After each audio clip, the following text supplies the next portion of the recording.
है जी।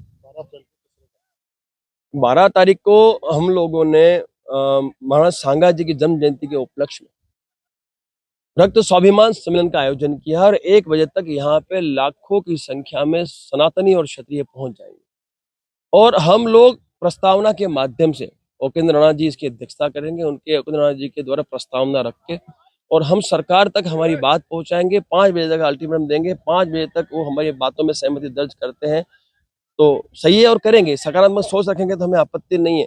तो हमें यही है कि सरकार हमारी उस अपेक्षा पे सहमत हो और हम उस महापुरुष के स्वाभिमान की रक्षा के लिए उस दिन न्याय के लिए हमारा योगदान सुनिश्चित करें।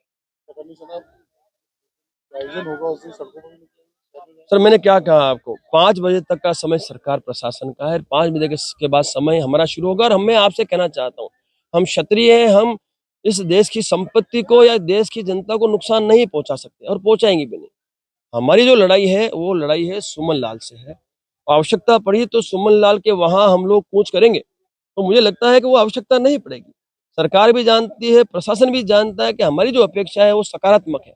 उन अपेक्षाओं पे सहमति हो गई तो हमें कोई आवश्यकता ही नहीं है। नहीं हुई तो साहब फिर भाई आर पार की जब बात कर ही रहे हैं तो आर पार के लिए हमें उतरना ही पड़ेगा, लेकिन हम सकारात्मक लेके चल रहे हैं और हमें आशा है कि सरकार हमारी इन अपेक्षाओं पे सहमति दर्ज अवश्य कराएगी।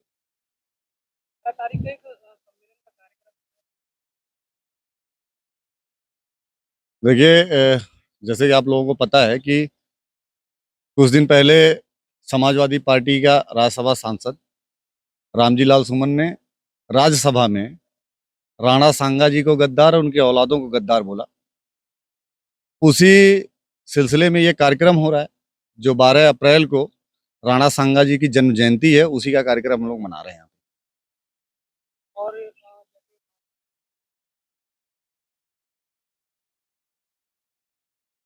जैसे माफी मांगेंगे वैसे वैसे माफी मंगवाएंगे। कहना है कि तो फिर उसके बारे में भी सोचा जाएगा, क्योंकि मैं ये आप लोगों के माध्यम से, न्यूज चैनल के माध्यम से पूरे देश में कहना चाहता हूं, जितने लोग इस वीडियो को सुन रहे हो, देश के जितने भी देश प्रेमी लोग हैं, उनके अंदर का जो गुबार है, उनके अंदर की जो गुस्सा है, वो बहुत खतरनाक है। कौन-कौन बड़े चेहरे हैं? सब लोग आ रहे हैं, देश में जितने भी समाज के चेहरे हैं सब आ रहे हैं। मैं तो एक समाज का बच्चा हूं, मैं कोई चेहरा नहीं हूं, बस समाज की उस लड़ाई में बराबर लड़ता हूं जो हमारे समाज के बच्चे लड़ते हैं।